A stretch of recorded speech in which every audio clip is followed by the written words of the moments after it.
السلام علیکم ورحمۃ اللہ وبرکاتہ، اعوذ باللہ من الشیطان الرجیم، بسم اللہ الرحمن الرحیم۔ دوستو، اکثر بچوں کی ناک کی ہڈی، جوان کی ناک کی ہڈی بڑھ جاتی ہے تو ڈاکٹر حضرات کیا کہتے ہیں، اس کی سرجری کی جائے گی، اس کا آپریشن کیا جائے گا۔ دوستو، یہ بہت بڑا میڈیکل سکیم ہے۔ میں آج آپ کو بتاؤں گا کہ یہ بغیر سرجری کے، بغیر آپریشن کے اس کا حل ہو سکتا ہے۔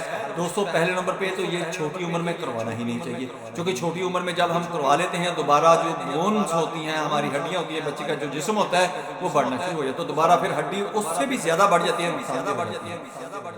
پہلے نمبر پہ تو چھوٹی عمر میں کروانا نہیں چاہیے۔ ڈاکٹر حضرات جو ہوتے ہیں وہ اپنا لالچ کرتے ہیں، 10-12 سال کی عمر میں ہی بچے کا آپریشن کر دیتے ہیں۔ یہ 18-20 سال سے پہلے تو کروانا ہی نہیں چاہیے۔ اگر آپ کے پاس اتنا موقع ہے تو آپ کو میڈیسن کھا لینی چاہیے۔ آپ میڈیسن کھائیں، انشاءاللہ آپ بغیر سرجری کے، وداؤٹ میڈیسن کوئی اور چیز کھائے اور ٹھیک ہو سکتے ہیں۔ دوستو، یہ کیسے ہوگا؟ پہلے نمبر پہ آپ ویڈیو کو لوگوں کے اندر آگے شیئر کر دیں، تاکہ جن کو یہ ویڈیو میری نہیں مل رہی ان کو بھی ملنا شروع ہو جائے، ان کو نالج مل جائے کہ ہماری ساتھ کیا ہاتھ ہو رہا ہے، ہمارے ساتھ کیا فراڈ کیا جاتا ہے میڈیکل کے اندر، اور ہماری صحت کے ساتھ کیسے کھیلا جاتا ہے، یہ ان کو پتہ چل جائے، اور اس کے ساتھ ساتھ آپ کو بھی اویئرنیس مل جائے، مجھے بھی فائدہ ہو جائے۔ دوستو، میں ہوں ڈاکٹر حفصت مستر انجم، آپ دیکھ رہے ہیں یوٹیوب چینل۔ میرا آج کا جو موضوع ہے کہ دائمی نزلہ زکام کی بہت زیادہ پرانی بیماری جو ہے، جن لوگوں کو اکثر نزلہ بخار رہتا ہے، نزلہ زکام رہتا ہے، ان کا علاج کیسے کیا جا سکتا ہے؟ دوستو، سب سے پہلے تو یہ ہے کہ آپ لمبا سجدہ کریں۔ لمبا سجدہ کرنے سے جب ادھر خون کی گردش بڑھے گی تو آپ کو یہ پرابلم کبھی بھی نہیں آئے گی، اور اس ہڈی کے اوپر آپ نے زیادہ لوڈ ڈالنا ہے۔ جب سجدہ کرنا ہے تو آپ نے انگوٹھوں، اپنی انگلیوں کو دبا کر آپ نے زمین کے ساتھ لگانا ہے۔ جب زمین کے ساتھ دبا کر لگائیں گے، ادھر سے آپ ماتھا اور یہ چیز جو ہے، جب اس کو لگائیں گے تو اس پر قدرتی پریشر آ جائے گا۔ یہ نیزل پولیپس جو ہوتے ہیں یہ بہت زیادہ تنگ کرتے ہیں، بچے کا اکثر ناک بند رہتا ہے، نزلہ زکام رہتا ہے، چھینکیں آتی ہیں، اور اس کے ساتھ اس کی قوت مدافعت جو ہوتی ہے، امیونٹی جو ہوتی ہے وہ بھی کم ہوتی ہے۔ اکثر اس کو نزلہ زکام، بخار ساتھ رہتا ہے، سست رہتا ہے، بچہ پڑھنے میں بہت پیچھے ہوتا ہے، گھر والے بڑے پریشان ہوتے ہیں۔ دوستو، آج میں آپ کی ساری پریشانی ختم کروں گا۔ یہ تسلسل کے ساتھ بچے کو ایک ماہ تک اس کو اچھے طریقے سے دے لیں، آپ کو کبھی بھی یہ انشاءاللہ سرجری کی طرف جانا نہیں پڑے گا۔ اس کے بعد یہ 2-3 ماہ 4 ماہ تک چلتا رہے، 1 ماہ کے اندر یہ ریکوری ہو جائے گی، لیکن اس کے بعد آپ نے 2-3 ماہ تک دینا ہے کہ دوبارہ پرابلم نہ آئے بچے کو۔ آپ نے کیا کرنا ہے؟ پہلے نمبر تو یہ ہے کہ بچے کی خوراک کا خیال کرنا ہے۔ دوسرا یہ ہے کہ اپنے گھر کا ماحول آپ نے دیکھنا ہے کہ تمہارے گھر کے اندر دھوپ آتی ہے، آیا نمی تو نہیں رہتی زیادہ؟ اگر نمی رہتی ہے تو اس کا تدارک کیا جائے، چونکہ یہ بہت زیادہ نقصان دہ، بہت بڑی بیماری ہے نمی گھر کے اندر ہے۔ اور اگر سورج کی روشنی پڑتی ہے تو دروازے سارے کھول کے اچھی طرح کمروں کو دھوپ لگوایا کریں، تاکہ اندر سے جو وائرس بیکٹیریا ہوتا ہے، نمی ہوتی ہے، وہ ختم ہو جائے، فنگس وغیرہ ختم ہو جائے، تو آپ بہت ساری بیماریوں سے بچ سکتے ہیں۔ دوستو، سانس کی بیماریاں، ناک کی بیماریاں، گلے کی بیماریاں، آنکھوں کی بیماریاں، دانتوں کی بیماریاں، اکثر کانوں کی بیماریاں، یہ اکثر اسی ماحول کے اندر رہنے کی وجہ سے ہو جاتی ہیں، جو نمی کے اندر رہتا ہے، جس گھر کے اندر سورج کی روشنی نہیں آتی، اس کو لنگز کا پرابلم کہا جاتا ہے، ناک کا مسئلہ بڑا رہتا ہے۔